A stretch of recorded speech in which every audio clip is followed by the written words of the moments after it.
Okay guys, welcome to Module 1. In this module, our expert will cover the overall bridge page concept. So get ready to take some notes and let's jump right in. All right, folks, so let's lay the groundwork for what a bridge page is and why you might want to use one.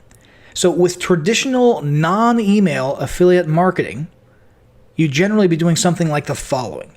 You'd go out there and you choose an affiliate offer, you get your link for it, and then you go create content on the web or you pay for ads, all with the intention of driving traffic to your affiliate link and to that offer, right?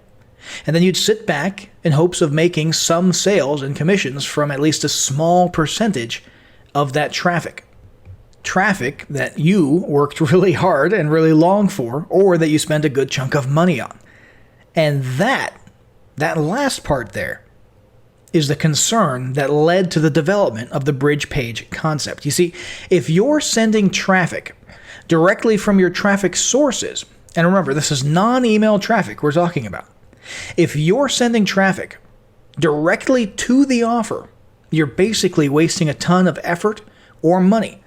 Even if you're making sales and even if you're profitable with those campaigns, there's still so much left on the table that you can never get back.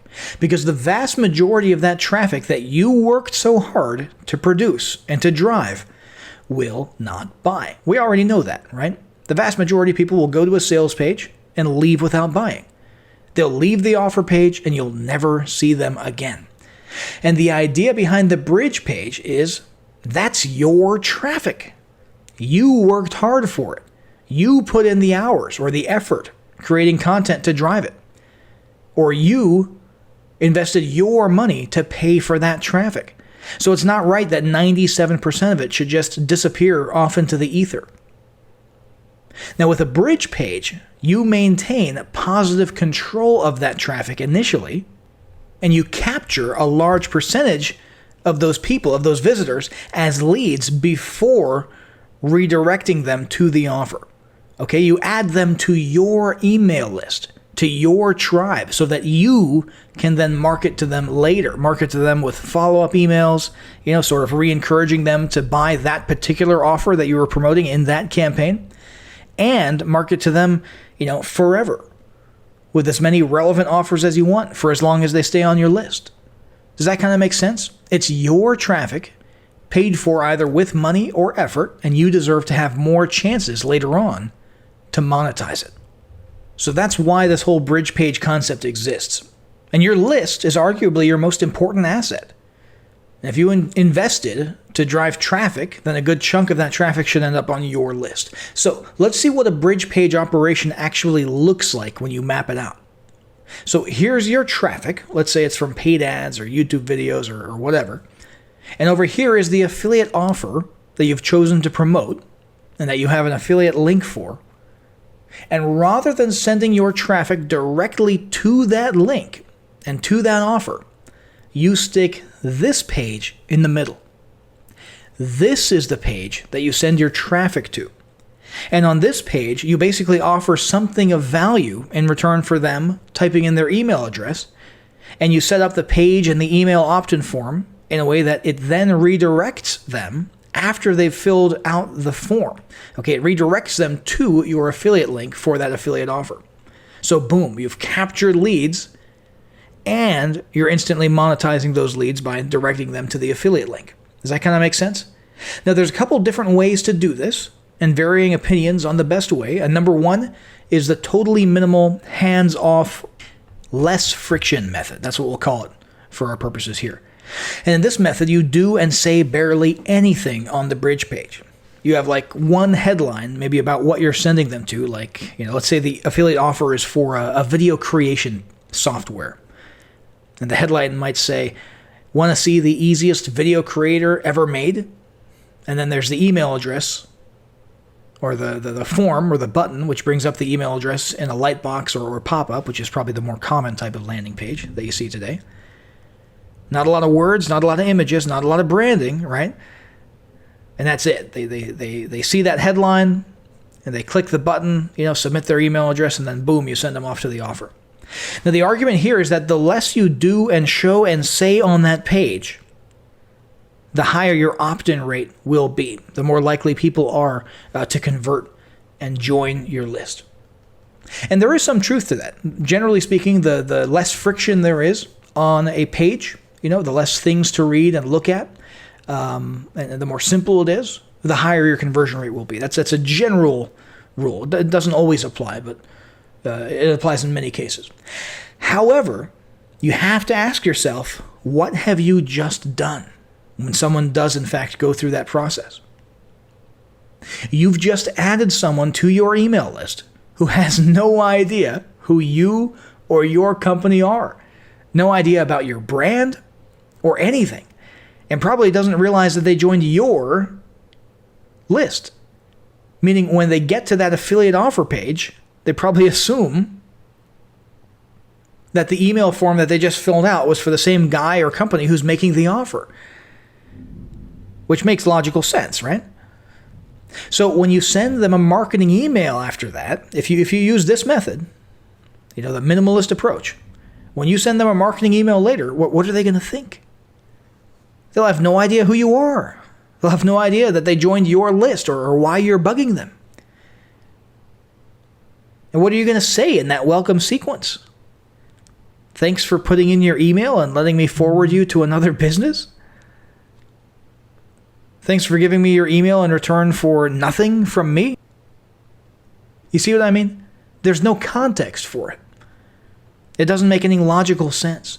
In fact, it's likely to make people angry and irritated.